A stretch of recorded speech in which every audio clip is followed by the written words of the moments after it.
Obrad Kesic. He is the director of the Republika Srpska office in Washington, D.C. If you could just tell us a little bit about who you are, what you do, and how you found out about Blues for the Balkans. Well, basically, as the director of the Republika Srpska office here in Washington, D.C., most of our work has been focused on informing people about the horrible situation following the flooding that hit the Balkans. As you know, it hit the entire region in May.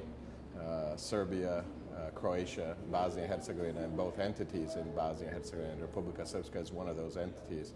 And so our job has been to inform people, to try to raise awareness, but also to help with all of the fundraising efforts that have been taking place spontaneously throughout the U.S.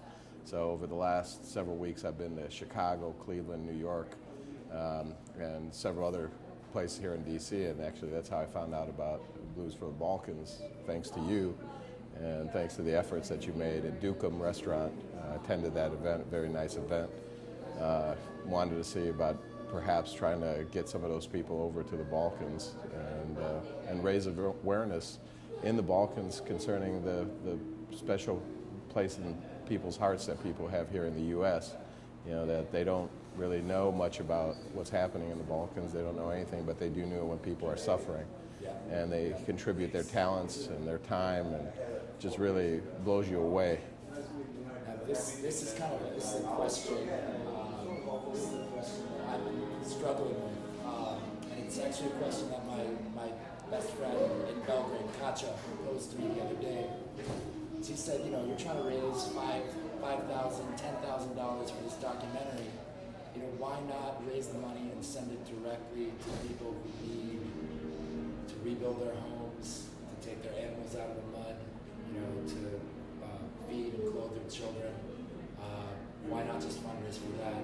And it's something I actually struggle with, and sort of the importance of raising awareness through a blues music concert. But I don't know if you have any thoughts about that. Look, you know, people are raising money all across the country, and, you know, people are raising considerable sums, $50,000, $100,000, $150,000. Money is part of the answer, but, you know, the need is tremendous. You know, if you're talking about the Republika Srpska, over 40% of the territory was underwater, 58% of the population was affected. It's a small country, or small territory, 1.4 million people.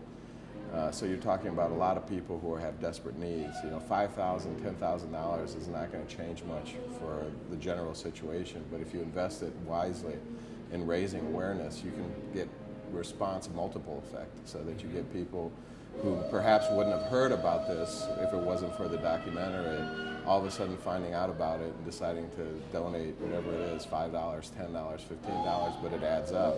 The more people know about what's happening and the plight that people are facing, the more likely that they'll respond. And it doesn't take a lot of money in terms of contributions, but it takes some money to inform people.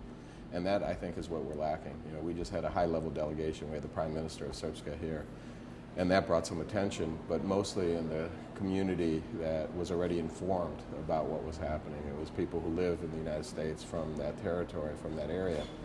So it didn't really do much to expand the information base, the pool of people who are informed, although she had some good meetings with NGOs, humanitarian relief organizations working on the ground. So it really takes a special effort. You know, you have to include all segments of society. You can't just focus on the politics.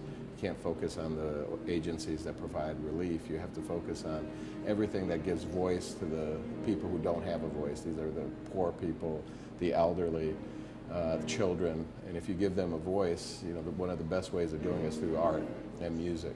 And so, you know, I think this is one of the more effective ways of making that connection between peoples, and especially when you have the legacy of the wars, where you know, the image of the United States and of America is pretty bad amongst some of the peoples in the Balkans.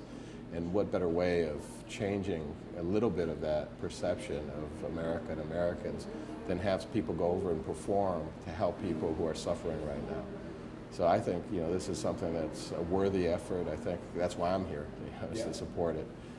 I think you can do a lot to inform people, not only in the United States, but you have a dual role. You're informing people over there about what's happening in the United States. And what happened in Katrina when, you know, I talked to all of my friends in Belgrade Sarajevo and parts of Croatia, they ask me, how long did it take? And the answer is that it's still going on. Yeah. There's still as many refugees as we have now. It's up to 75,000. Last I checked, across the region. There's still Katrina refugees that are living in Houston, Yep. that are barely surviving in Houston, that are in New York, that are in Detroit, all over the country. So I think that there's a lot that can be exchanged between those two regions, and especially because of the musical traditions. Mm-hmm.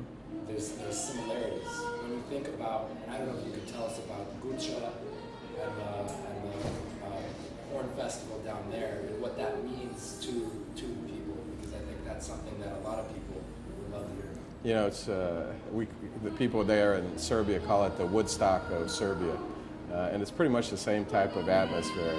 You have this tremendous outpouring of emotions that's triggered by music, and it's kind of the music that's tied to the culture and to the traditions of that particular region. And so what you have is tens of thousands of people gathering for a period of a couple of weeks, just letting it all hang out. Yeah. And that's the other side. So you have this pain and this suffering, but you also have this desire to really have a good time. That's been a part of life in the Balkans, for forever, for as long as anybody can remember. It's funny you mentioned that. I just came from Philadelphia, where I was blown away by a brass band.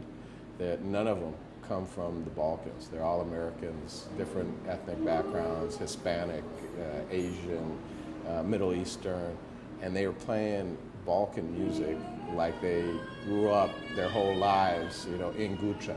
Yeah. And it's just overwhelming. Yeah. It's overwhelming. I'd love to see those guys over there. And what was the name of that band? The West Philadelphia Orchestra.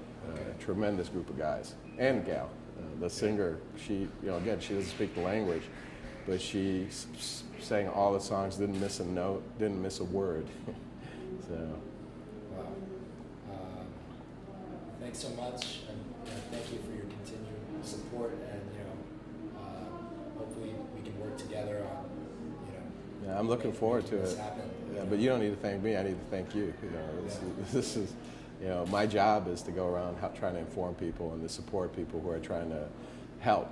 And so I'm really grateful to you and to your friends for taking time out of your schedules, out of your lives, for a place that's far away. And I get a sense that even if you didn't have the ethnic connection, you'd be involved in some kind of cause like this. Yeah. Even though we just met.